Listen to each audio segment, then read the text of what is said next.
Dobrý deň, milé poslucháčky, milí poslucháči, ale aj diváčky a diváci. Sledujete a počúvate podcast Konfederácie odborových zväzov Slovenskej republiky, najväčšej reprezentatívnej organizácie zastupujúcej zamestnancov Slovenskej republike. Moje meno je Martina Nemetová a mojím dnešným hosťom je prezidentka Konfederácie Monika Uhlerová. Monika, vítam ťa. Ďakujem pekne, dobrý deň, prajem, ahojte. A dnes sa budeme opäť venovať téme parlamentných volieb, ktoré sú tu o niekoľko dní. A v nich ľudia rozhodnú, teda kto ich bude, komu odovzdajú svoj hlas a kto ich bude zastupovať teda v Národnej rade. Ja opäť zopakujem, lebo je to veľmi dôležitý údaj, že z ekonomicky aktívneho obyvateľstva sú na Slovensku vyše 2 milióny ľudí, ktorí sú v postavení zamestnanca. To je veľmi zaujímavé číslo, na ktoré by mali politici reflektovať. A je to každý druhý volič, keď si to tak zoberieme. Mm-hmm. A aj toto bol dôvod, prečo Konfederácia odborových zväzov včera zorganizovala môžeme povedať, že prvú v histórii veľkú predvolebnú odborárskú debatu s politikmi politických strán a hnutí, aby prišli nám, odborárom, ale aj teda širšej verejnosti, pretože sme išli aj online, prišli povedať, že keďže chcú vládnuť, uchádzajú sa o hlasy, čo teda urobia pre zamestnancov a prečo by ich zamestnanci mali voliť. Bavili sme sa, ja len poviem veľmi stručne, že sme sa naozaj, pýtali sme sa na legislatívny proces, jeho zneužívanie, na minimálnu mzdu, na rast platov, na skracovanie pracovného času, ale aj čo konkrétne slovenského zamestnanca zaujíma. Mali sme aj zo pár otázok z publiku, aby sme boli korektní.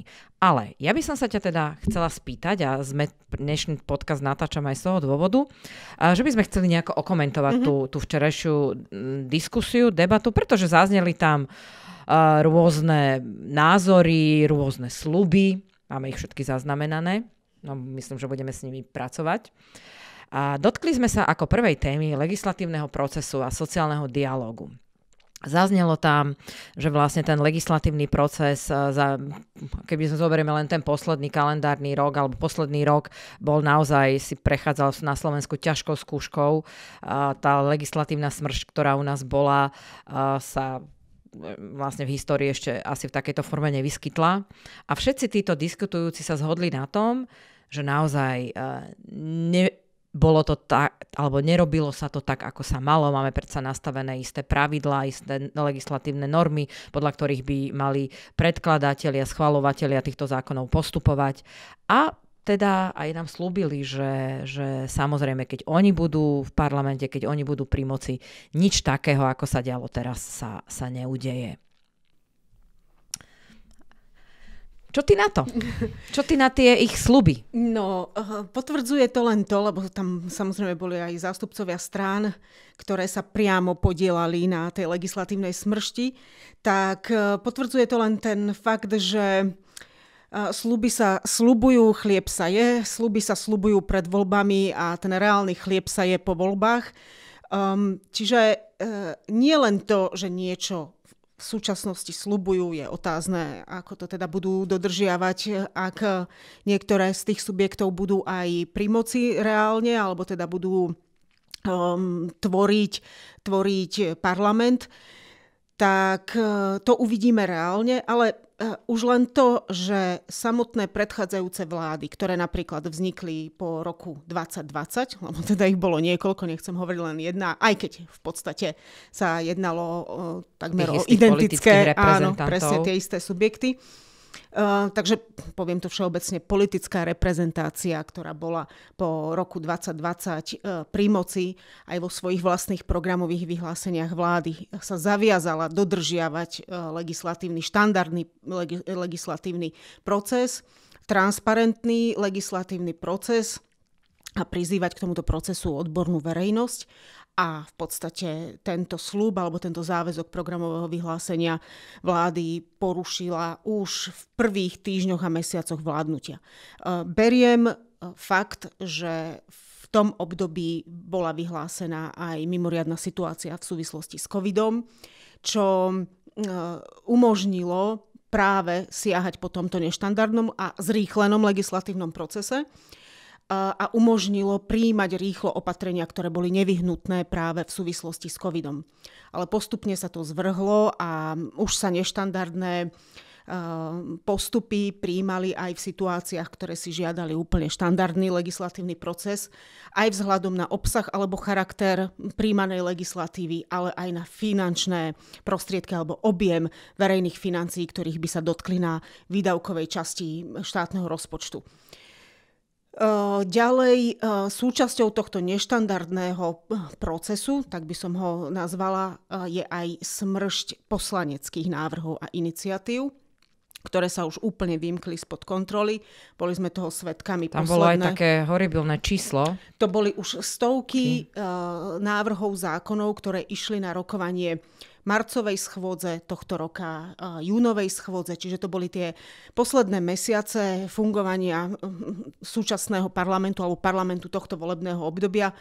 A to boli stovky za niekoľko mesiacov, čo v štandardných demokraciách je tak do 100 zákonov alebo návrhov alebo takýchto legislatívnych iniciatív behom celého funkčného obdobia toho parlamentu, prípadne teda vlády. Takže to potvrdzuje, vrátim sa k tomu len to, že pred voľbami sa hovorí niečo úplne iné, ako potom prinesie reálny život, reálne vládnutie. Ale ako si povedala, dobre, máme to všetko zaznamenané, všetky sľuby máme zaznamenané a keď bude potrebné, tak tých politikov budeme pripomínať a budeme ich konfrontovať. Ja chcem ešte na margo celej tej diskusie povedať to, že som rada, že sme tú diskusiu zorganizovali. Naozaj bola úplne prvá takéhoto druhu, asi aj takéhoto formátu a rozsahu v histórii Konfederácie odborových zväzov.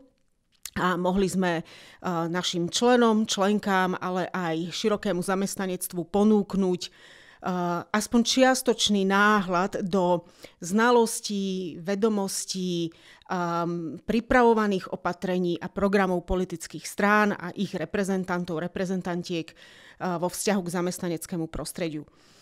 Určite aj my sami sme sa na tej diskusii poučili, že čo je treba napríklad do budúcna vylepšiť, ak budeme v tomto formáte pokračovať.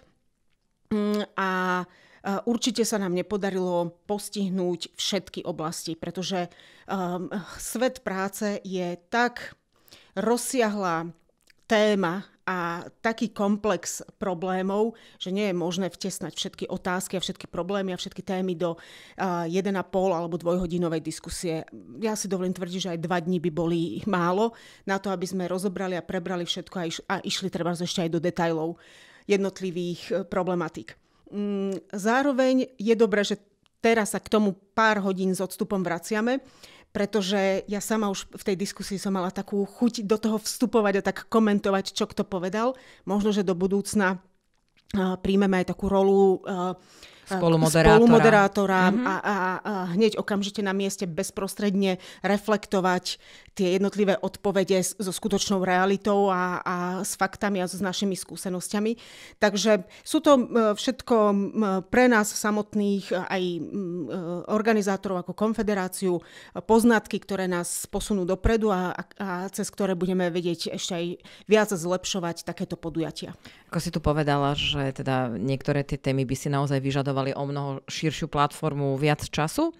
A keď sme sa bavili, alebo keď sa teda politici navzájom s moderátorom bavili o sociálnom dialógu, aj o úrovni sociálneho dialógu na Slovensku, na tej tripartitnej úrovni, aj bipartitnej úrovni, ty si vlastne, poviem, že ty si takúto tú tripartitnú úroveň, alebo vlastne ten vzťah medzi zamestnávateľmi a zamestnancami spomenula aj vo svojom príhovore.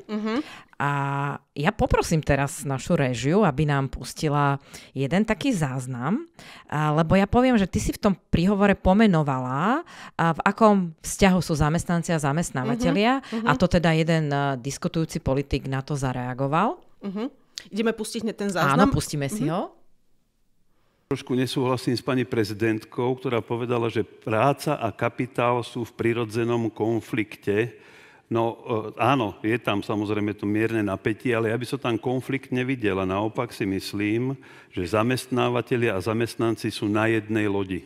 A toto by sa malo upevňovať, aj toto myslenie sociálnych partnerov, lebo ak budeme hovoriť, že práca a kapitál sú v prirodzenom konflikte, tak potom tu máme samozrejme veľa politikov, a teda nebudem ich menovať, ale máme zástupcov tých strán aj za týmito stolíkmi, ktorí potom využívajú to, že stavajú zamestnancov a zamestnávateľov proti sebe a stavajú sa do úlohy toho, kto jedného chráni proti druhým. Dôsledok je potom ten, že za celé tie roky, 30 rokov do roku 89, my tu máme politický cyklus, ktorý znamená, že tu nemáme tripartitu fungujúcu, ale máme tu vždy, že nejaký sociálny partner hrá spolu s vládou presilovku proti tomu ďalšiemu. Čiže keď je vláda viac pravicovejšia, tak je presilovka proti odborárom.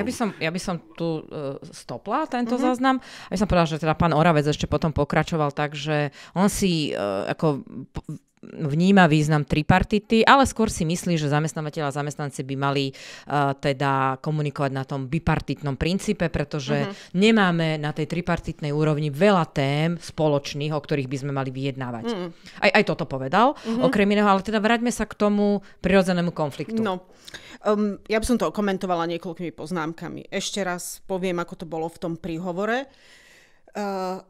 Práca a kapitál sú dva záujmové svety, ktoré sú v prirodzenom konflikte. Prirodzený konflikt je, že jednoducho z titulu záujmov, ktoré tie dva svety, čiže práca, povedzme, reprezentácia zamestnancov, odbory, reprezentujú a zastupujú, sú v konflikte so záujmami, ktoré reprezentujú zamestnávateľia, čiže kapitál. Uvediem to na príklade.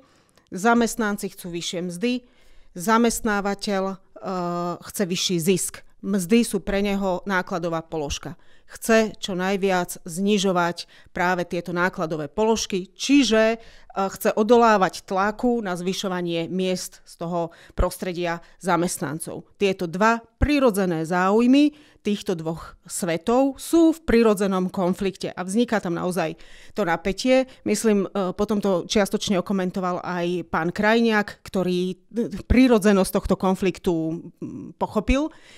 No a tento konflikt je konštruktívnym prvkom nejakého politického systému aj spoločenského systému. Hej. Netreba vnímať konflikt v tomto zmysle, ako hovorím, ako deštruktívny prvok. Hej. Ten sa môže zvrhnúť do toho deštruktívneho momentu v momente, ak ten prirodzený konflikt nekultivujeme. A ja som hovorila ďalej o kultivácii tohto konfliktu, ktorý ide prostredníctvom dialógu, sociálneho dialógu alebo vyjednávania. Od toho máme sociálny dialóg, aby sme zmierňovali toto napätie, respektíve vyrovnávali pomer síl medzi svetom práce a svetom kapitálu a kultivovali ten konflikt, aby sa nezvrhol do deštruktívneho, ktorý už je potom negatívny, deštruktívny voči trebárs ekonomike, sociálnym otázkam, spoločnosti a podobne. Ak by to bolo naozaj tak, ako hovorí pán Oravec, že v podstate ten konflikt tam nie je, respektíve sme všetci na jednej lodi, alebo je tam len mierne napätie, tak potom nemusíme vôbec hovoriť o sociálnom dialógu a vôbec ho nepotrebujeme, pretože všetci sme za jedno, tak o čom budeme napríklad vyjednávať, hej, keď máme potom všetci rovnaké záujmy. Takže toto je ako keby také filozofické pojednanie o konštruktívnom a prirodzenom konflikte vo svete záujmov. Je to aj predpoklad existencie demokratickej spoločnosti, ktorá je postavená na pluralite názorov a pluralite záujmov. To znamená, že sa pohybujeme v priestore ekonomickom, politickom, sociálnom, spoločenskom, kde existuje množstvo rôznych záujmov, ktoré voči sebe sú aj v nejakom konflikte, hej, prirodzenom. No a už potom môžeme ísť viacej úplne do hĺbky o tom, ako sa potom tieto napätia vyrovnávajú, ako funguje model sprostredkovania záujmov postavený na pluralitnom princípe, ako na korporativistickom a tak ďalej. Ale už nechcem divákov, poslucháčov obťažovať takými nejakými politologickými úvahami a vrátim sa teda naspäť k tomu konfliktu. No a budem pokračovať v myšlienke pána Oravca, ktorú rozoberal potom aj ďalej a viackrát ju spomenul, že sme všetci teda na spoločnej lodi a túto metaforu s loďou a s morom a prílivom a odlivom využil aj pri téme hospodárskeho rastu, že v podstate si treba hospodársky alebo ekonomický rast predstaviť ako prílivovú vlnu, ktorá bez ohľadu na to, či sedím na člnku alebo na lodi alebo na nafúkovačke, každého zodvihne. Čiže v podstate sa každému bude dariť. No, áno, fyzicky to je naozaj tak, že asi každého zodvihne, ale je asi rozdiel, či sedím na člnku alebo na fukovačke, alebo som na palube veľkej lode. A takisto tá nafukovačka je málo chránená, môžu tam prísť ďalšie vplyvy, zaprší, búrka na mori a nafukovačka sa so mnou môže veľmi rýchlo obrátiť, potopiť a podobne. A je takisto rozdiel na tej lodi, na ktorej som pozícii. Či tancujem niekde na vrchnom poschodí, alebo prihadzujem do kotla uhlie v podpaluby. Presne tak. Takže môžeme pokračovať ďalej v týchto metaforách a v týchto prirovnaniach a nejak ich doviesť aj do nejakého ďalšieho obrazu. No a ďalšia moja poznámka k tomu, ako vyzdvihoval bipartitný dialóg medzi zamestnancami, respektíve medzi odbormi a zamestnávateľmi. S tým úplne súhlasím. Je veľmi dôležitý, ale keby som sedela tam a mala možnosť to hneď okomentovať, tak by som potom povedala, že ak pánovi Oravcovi a teda aj politickej strane, ktorú reprezentoval a reprezentuje, tak záležalo na bipartitnom dialógu, a teda na vyjednávaniach medzi odbormi a zamestnávateľmi, tak potom prečo zástupca tejto politickej strany v roku 2021 podal poslanecký návrh bez akejkoľvek konzultácie so sociálnymi partnermi, či zamestnávateľmi alebo odborármi, bez oficiálnej konzultácie. Neviem, čo sa dialo v pozadí so zamestnávateľmi. Podal poslanecký návrh, ktorý de facto zrušil alebo eliminoval odvetvové kolektívne vyjednávanie. Čiže v podstate podstatu bipartitného dialógu na Slovensku, odvetvové alebo sektorové kolektívne vyjednávanie vyšších kolektívnych zmluv pre jednotlivé sektory a rozširovanie týchto kolektívnych zmluv v rámci sektoru. Čiže aby sme to vysvetlili našim poslucháčom, pretože nie každý tomu rozumie, čo je toto rozširovanie. Čiže on vlastne tým poslaneckým návrhom jednoducho to, čo umožňovala naša legislatíva, že ak v danom sektore bola vyjednaná kolektívna zmluva vyššieho stupňa medzi zástupcami zamestnancov reprezentatívnymi. Áno, mala štatút reprezentatívnej.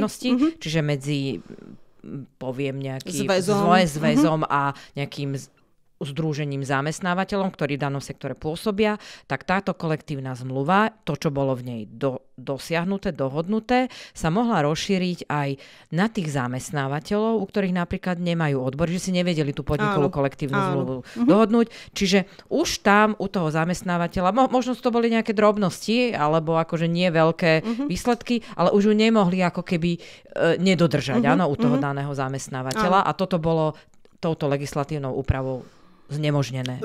Áno, znemožnené, obmedzené a samotný ten inštitút tzv. Reprezentatívnej kolektívnej zmluvy. My to hovoríme veľmi zjednodušene, pretože ono to v samotnom zákone o kolektívnom vyjednávaní bolo dosť komplikované. Celý ten proces, ako dosiahnuť tento stav v zákone, bol dosť komplikovaný. Tak tento inštitút, táto zmena legislatívna z prostredia poslanca SAS v roku 2021 zrušila.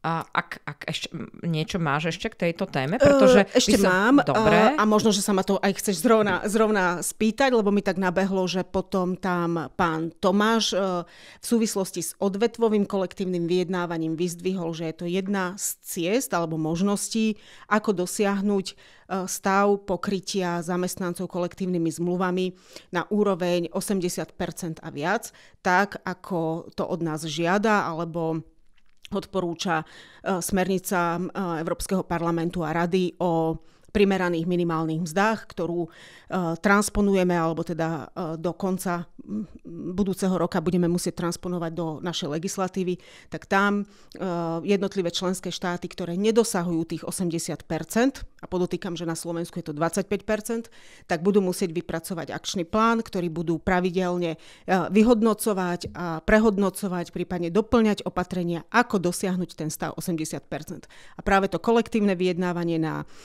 odvetvovom, sektorovom, prípadne profesnom princípe je jedna z ciest, ktorá dokáže výrazným spôsobom zdvihnúť počet zamestnancov, ktorí sú prikrytí alebo ktorí sú zastrešení kolektívnymi zmluvami. To je dosť veľký paradox, že na jednej strane, poviem, že počas tohto vládneho obdobia sme prijímali, alebo začali sme ten prijímací proces európskej legislatívy, ktorá to nariaďuje, ale zároveň si doma zrušíme niečo, čo by nám to vlastne umožňovalo. Tak to taký paradox, ktorý tu nastal a s ktorým sa budeme musieť určite popasovať. Áno, častokrát odznievajú také nezmysly, ako nám Brusel niečo diktuje a niečo, ako nám ubližuje a neviem čo. Z môjho pohľadu sú to nezmysly, pretože ak prichádza nejaká legislatíva, ktorá potom ovplyvňuje našu národnú legislatívu, tak tá hlavne v tých sociálnych otázkach len pozitívne ovplyvňuje našu legislatívu. A keby to bolo len na nás, že to musíme vypracovať my, no tak sa obávam, že by sme takéto legislatívne opatrenia ani nemali. A zároveň my sme napríklad v mnohom, aj pri vstupe do Európskej únie, museli upraviť zákonník práce tak, aby vyhovoval tým sociálnym štandardom, tým európskym sociálnym štandardom a neodporoval prístupovým zmluvám, respektíve bola to podmienka prístupových zmluv. Napríklad samotná definícia závislej práce bola jedna z podmienok, že to musíme mať v zákonníku práce. Čiže v minulosti sa objavili aj z prostredia tejto politickej strany také návrhy, že zrušíme definíciu závislej práce a podobne. No nie je to možné, pretože vďaka členstvu v Európskej únii máme túto definíciu.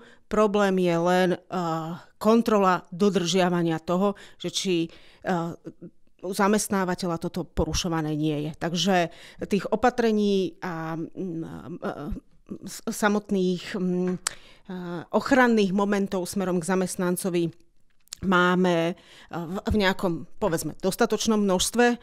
Určite sú nedostatky, ktoré je potrebné dopracovávať, pracovať na nich v zákonníku práce a prispôsobovať aj aktuálnym trendom. Vo svete práce na druhej strane je problém potom so samotným dodržiavaním a kontrolou a sankciami. Chcela som sa ešte dotknúť jednej témy, ktorá v súvislosti s tým sociálnym dialogom tam zaznela, ale zase si mi nahrala tým zákonníkom práce, pretože tu sme v diskusii ako aj veľmi dobré odporúčanie z úst politikov zaznelo, alebo jedného politika, ktorý nám povedal, že tu poprosím réžiu, aby pustil tento záznam, ktorý sa týka, že prečo máme vymýšľať, poviem, teplú vodu, keď už ju niekde inde vymysleli. A tak nám pán Danko zo SNS odporúčal, aby sme sa inšpirovali Západom, pretože máme si preložiť západné zákonníky práce, teda predpokladám, že od našich hraníc smerom na západ, pretože to, čo žijú oni tam, tak to je socializmus. Čiže máme proste zobrať, copy-paste, preložiť a máme akože výborné zákonníky práce. Zároveň zase teda spomínanie pána Oravca, ktorý nám povedal, že čo náš zákonník práce, že na čo ho máme mať taký rozsiahly, však ako si spomínala, že aby je zúžený, lebo on to trošku tak nazval, že veď v Rakúsku majú veľmi tenký zákonník práce, myslela si počtom strán alebo počtom nejakých paragrafov ustanovení, ako keby hrúbka zákonníka práce ovplyvňovala kvalitu pracovného prostredia zamestnaneckého. Takže pustíme si pána Danka, ako nám odporúčal, čo máme robiť. Ale to, čo by som poprosil možno vás, odborárov, aby ste sa nekrčili a prestali báť. My sme tu socializmus budovali, ale na západe ho majú. Začnite prekladať západné zákonníky práce. Nech ľudia vidia, aké majú fondy pracovného času na západe, aké výhody majú ľudia, ktorí pracujú na západe. A to aj tí, ktorí nepracujú, aké majú rôzne kompenzácie na školenia, vzdelania a učte ľudí aj, aké majú benefity naše zákonníky práce. Ktorý z vás aj vie o tom, že existuje aj príspevok na šport na maloleté dieťa? Takisto ako príspevok... Dobre, by som to stopla, čiže akože to je také úsmevné to odporúčanie, ako že z jednej krajiny, kde môžu mať úplne nejaký iný ekonomický model alebo inú daňovú sústavu, ktorú tiež reflektuje náš zákonník práce istým spôsobom, ako sa dá. Ale áno, inšpirovať sa dá, takže... budú odborári tlačiť na to, aby teda sme sa inšpirovali a aby sme si buď zúžili, alebo teda ešte rozšírili náš zákonník práce? No, najskôr sa asi pustíme do tých prekladov a potom uvidíme, čo nám tie preklady ukážu. Ale teraz bez nejakého žartovania alebo irónie. No, keby to bolo len v samotnom preklade zákonníkov práce z iných krajín, už len tu vedľa Rakúsko, tak by to bolo veľmi jednoduché. A ja by som bola len veľmi rada, keby nám stačilo preložiť si legislatívu pracovnoprávnu, nie len zákonník práce, ale celkovo legislatívu trebárs z Rakúska. A bola by tu politická vôľa a všeobecná spoločenská vôľa prijať takto nastavenú legislatívu do nášho prostredia legislatívneho a pracovného. Myslím, že zákonník práce garantuje alebo ukladá 13. a 14. plat napríklad. Áno, napríklad, presne, čo aj potom sa zvyšuje samotnú tú priemernú minimálnu mzdu ročnú. A teraz zostanem ešte pri tom Rakúsku. Naozaj rozsah zákonníka práce, čo sa týka počtu slov alebo strán, nerozhoduje o jeho kvalite a o kvalite zamestnaneckého prostredia. Tak môžeme mať aj komentáre k zákonníku práce a k zákonu o kolektívnom vyjednávaní, tak ako aj máme, aj najčerstvejšie v rozsahu 1300 strán. Hej? A tak neviem, či máme dostatočne kvalitné potom zamestnanecké prostredie, keď komentáre vieme mať 1300 stranové. Ale jedna poznámka k Rakúsku. A opäť sa vrátim aj k pánovi Oravcovi, ktorého si spomenula a ktorý aj spomenul v tej diskusii, že majú tenký zákonník práce, pretože všetko je postavené na bipartitnom dohadovaní medzi zamestnancami a zamestnávateľmi, respektíve odbormi a zamestnávateľmi. Áno, len zabudol povedať to, že zamestnávateľia sú povinne členmi hospodárskej komory v Rakúsku a sú povinní kolektívne vyjednávať s odbormi pre jednotlivé sektory. My sme pred chvíľou hovorili o sektorových kolektívnych zmluvách. V Rakúsku je to tak, že rakúske odbory a ich odborové zväzy vyjednávajú s povinne vyjednávajúcimi zamestnávateľskými zväzmi pre daný sektor a vyjednávajú tieto sektorové kolektívne zmluvy, kde stanovujú napríklad minimálnu mzdu pre daný sektor, pracovný čas pre daný sektor, príplatky za prácu, dovolenku a tak ďalej. A zamestnanci v Rakúsku sú pokrytí kolektívnymi zmluvami na úroveň 98%, plus minus, čiže dá sa povedať, že takmer všetci zamestnanci sú pokrytí kolektívnymi zmluvami. A tam nie je vôbec žiadna polemika o tom, že či kolektívne vyjednávať alebo nie. Jednoducho je to povinnosť kolektívne vyjednávať. A preto si väčšinu záležitostí dohodnú práve zamestnanci so zamestnávateľmi práve v týchto kolektívnych zmluvách a nepotrebujú to mať upravené v zákonníku práce.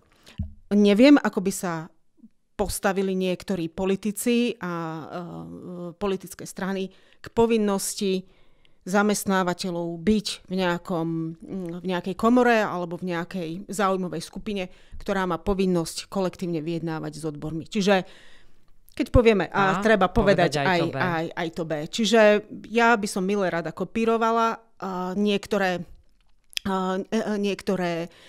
dobré opatrenia v pracovnoprávnej legislatíve zo západných krajín alebo aj zo susedných krajín.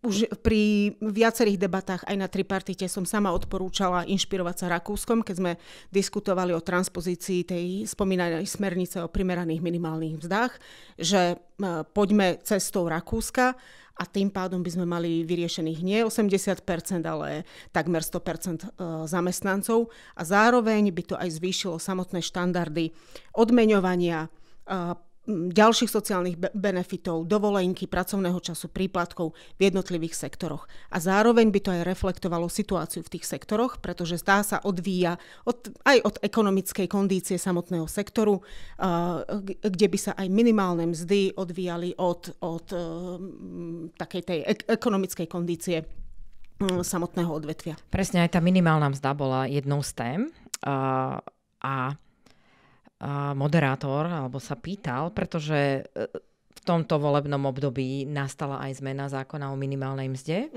a o percentuálnom výpočte tejto minimálnej mzdy, kedy to vlastne z pôvodných 60% z priemernej mzdy spred 2 rokov išlo na 57% priemernej mzdy. To ukladá zákon o tom, že sme sa, teda konfederácia, že sa dohodla so zástupcami zamestnávateľov posledné 2 roky na tej výške minimálnej mzdy. To je už, ako poviem, nechcem povedať iná kapitola, ale iné, že ten zákon umožňuje sa aj dohodnúť. Ale opäť netvrdím, že všetci, ale zástupcovia tam na mieste, ktorí boli v diskusii, nám potvrdili, že áno, chcú vrátiť toto percentuálny výpočet do toho pôvodného stavu na tých 60%. Dobre, že máme zaznamenaný aj tento sľub. Zároveň opäť vecne pri transpozícii smernice o primeraných minimálnych mzdách, už tretíkrát ju tu dnes spomínam, jeden z momentov, s ktorým sa budeme musieť vysporiadať, je, že či mechanizmus, ktorý máme my nastavený v našom zákone o minimálnej mzde, je dostatočný, respektíve zodpovedá tým kritériám a referenčnému rámcu, ako je nastavený v smernici. Toto bude potrebné skonfrontovať, že či naozaj spĺňa výška minimálnej mzdy to rozpätie, ktoré má spĺňať podľa smernice. A to bude podľa mňa aj značne určujúce preto, ako sa upraví a či bude potrebné upravovať zákon o minimálnej mzde. To, že ak v súčasnosti spĺňame tými 57%, čo si myslím, že nespĺňame, pretože to je 57% priemernej mzdy dozadu, 2 roky, kdežto smernica hovorí o podiele minimálnej mzde na priemernej mzde. V roku, kedy sa vyjednáva. Respektíve na mediáne. V roku, pre ktorý sa aj vyjednáva, respektíve pre ktorý má byť stanovený. Takže keď hovoríme o minimálnej mzde pre rok 2023, tak sa musí odvíjať od priemernej alebo mediánu 23. Takže to percento to samozrejme určí alebo ukáže trošku iné. Takže budem rada, keď sa nám podarí naplniť ambíciu zvýšenia toho percenta v samotnom zákone o minimálnej mzde na Slovensku a myslím si, že k tomu nás dotlačí aj samotná smernica. Pri tejto téme minimálnej mzdy, musím ho spomínať, nedá sa akože inak, pán Moravec povedal na margo platov, že aj zamestnanci s nízkymi príjmami sú pre zamestnávateľov drahí. Réžia, poprosím, aby sme si pustili aj tento záznam. Tak ja považujem, zase sa vrátim k tomu kľúčovému tej otázke, ktorú ste položili. A ja za kľúčový problém, pokiaľ ide o mzdy, na Slovensku považujem to, že aj zamestnanci s nízkymi mzdami sú drahí pre zamestnávateľov a zároveň v čistom majú vo vrecku málo. Ja by som vám to ilustroval na minimálnej mzde, ktorá je dneska 750 eur. Pri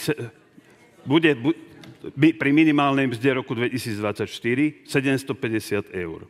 Pri 750 eur a dnešnej nastavenej legislatíve stojí tento zamestnanec zamestnávateľa takmer 14 eur. 1014 eur sú celkové mzdové náklady na takéhoto zamestnanca a tento zamestnanec nemá 750 eur vo vrecku, nebude mať v roku 2004, ale bude mať 526 eur. To je jeho čistá mzda. Čiže to strašidelné číslo je 487 eur, to je ten rozdiel, a to sa volá daňový klin. A toto sa dá vyriešiť jedine zásadnou. Takže tieto čísla, 750 eur pre minimálnu mzdu pre budúci rok. Myslím si, že pán Oravec tam zabudol počítať s nezdaniteľnou časťou základu dane, ktorú má každý zamestnanec, ako násobok, 21 násobok životného minima. No, tam je niekoľko problémov, ktoré v podstate otvoril. Prvý, teda, mohli by sme rozoberať teraz nezdaniteľné minimum a jeho výška. Len poukážem na to, že niekoľko rokov za viacerých vlád, nie len od roku 2020, ale aj predtým, sme tlačili na to, aby sa nezdaniteľné minimum zvyšovalo, respektíve, aby sa zvyšovalo životné minimum, tak, aby bolo nastavené na úroveň minimálnej mzdy, alebo teda čistej minimálnej mzdy, s tým, že zamestnanec poberajúci minimálnu mzdu v konečnom dôsledku by neplatil dane. Čiže práve my sme cielili ten cieľ, aby nízkopríjmoví zamestnanci platili čo najnižšie dane alebo žiadne dane. Čiže to je prvý balík, životné minimum a jeho nastavenie. Potom druhý balík je otázka daní a odvodov. Neustále sa hovorí o daňovo-odvodovom zaťažení práce a o extrémnom zaťažení práce. Je pravda, že áno, práca a zamestnanci naplňajú rozpočty verejnej správy do značnej miery. A som za to, aby práve práca bola odbremenená alebo viac odbremenená od dane a toto bolo presunuté viac na kapitál.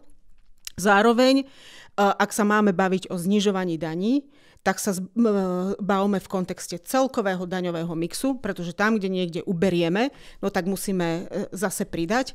A vždy sa len vytrhne len jedna časť celkového problému a hovorí sa teda o daňovo-odvodovom zaťažení práce a hovorí sa o tom, že je jeden z najvyšších v Európe a podobne. Ale keď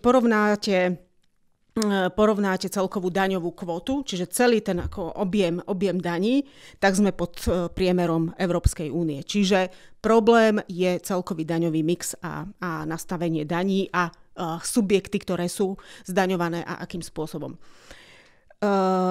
No a rovná daň, ktorú ja nepovažujem a nikdy nebudem považovať za rovnú, respektíve spravodlivú, a my voláme po progresívnom zdaňovaní, ktoré je práve voči nízkopríjmovým skupinám je spravodlivé a v podstate je spravodlivé aj voči vysokopríjmovým skupinám. Vychádza z teórie, ktorá má skôr taký ako keby psychologický nános, že čím viacej zarábate, tak tým hodnota zarobeného eura, alebo koruny, alebo doláru je pre vás nižšia ako pre nízko zarábajúceho. Znamená to v praxi. Keď si kúpi 750 eur zarábajúci človek 50-eurové topánky, tak tie 50-eurové topánky majú pre neho inú hodnotu ako pre človeka, ktorý si kúpi 50-eurové topánky z príjmu 5000 eur. A obaja majú, povedzme, rovnú daň. Hej? Takže spravodlivá daň je progresívna daň, alebo prístup spravodlivý z môjho pohľadu je progresívne zdaňovanie. A celkovo tejto problematike daní, progresívneho zdaňovania, daňového mixu sa budeme určite venovať v ďalšom podcaste. Je to téma, ktorú chceme našim poslucháčom objasniť aj teda na postoj odborov, ako to oni vidia. V diskusii zaznela aj otázka, aký majú postoj ku skracovaniu pracovného času daní politici. Moja obľúbená téma. Tvoja obľúbená téma. My si tam museli najprv objasniť, že čo pod tým skracovaním pracovného času vlastne myslíme. Či skrátený, či stlačený. Či stlačenie.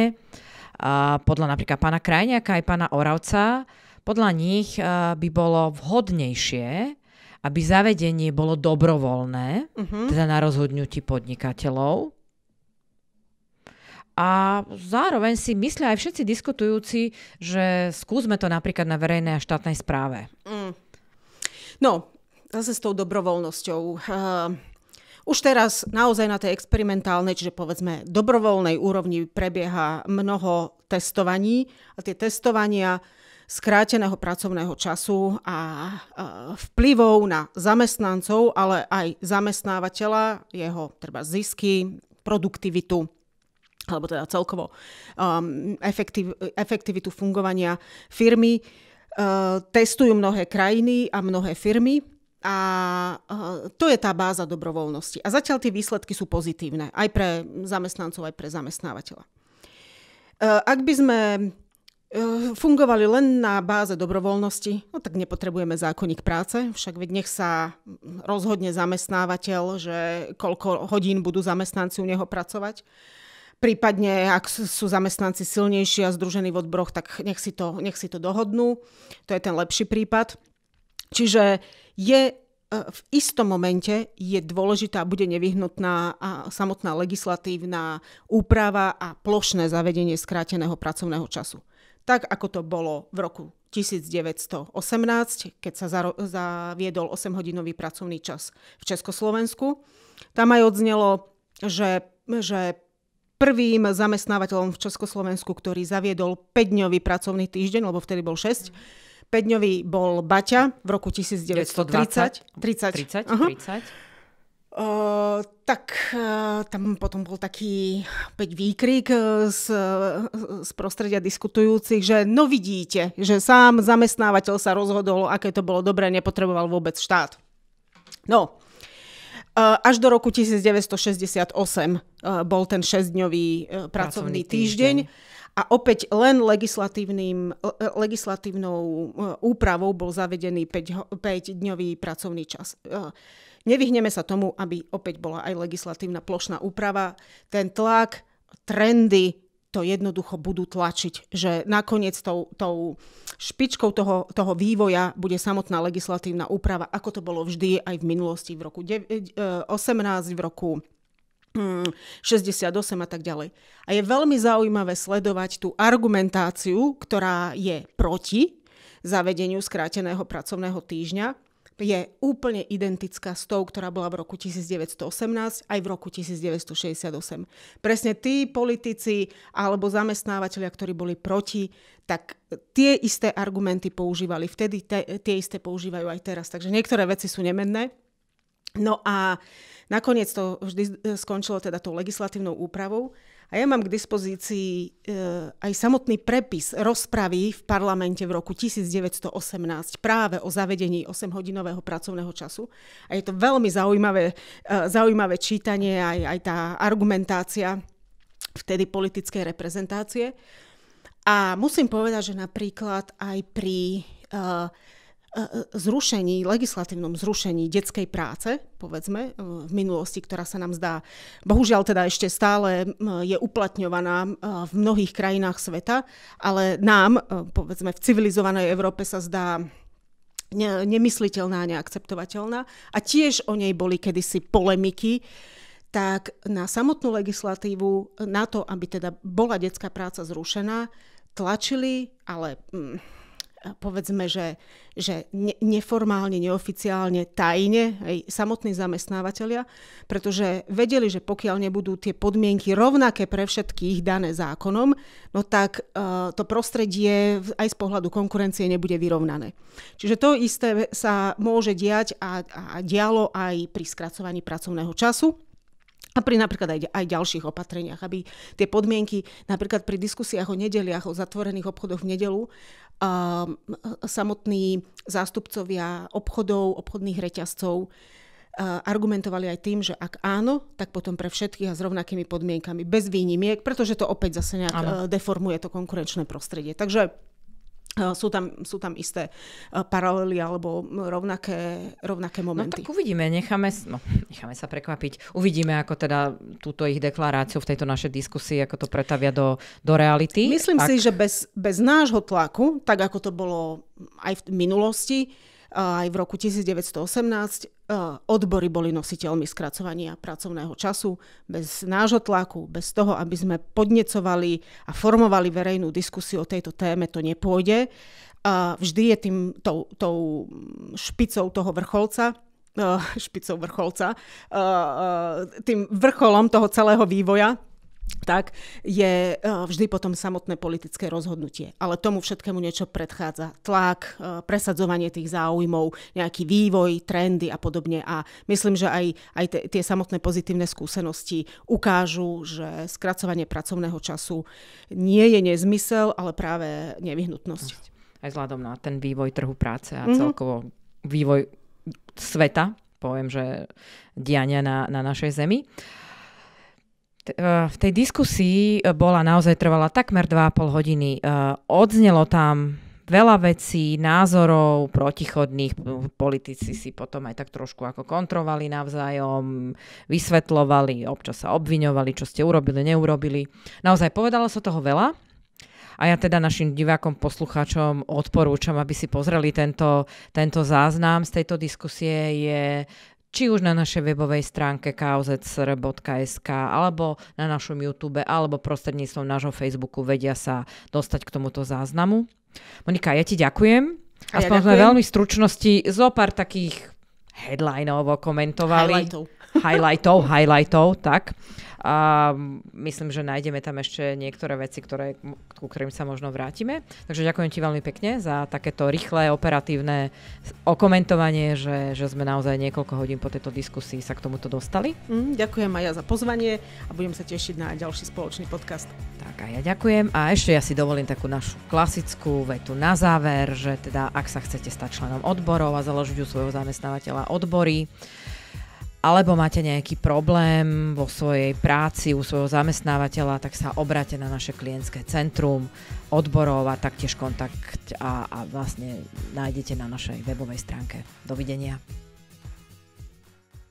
Tento podcast je súčasťou projektu Podpora kvality sociálneho dialógu, ktorý sa realizuje vďaka podpore z Európskeho sociálneho fondu a Európskeho fondu regionálneho rozvoja v rámci operačného programu Ľudské zdroje.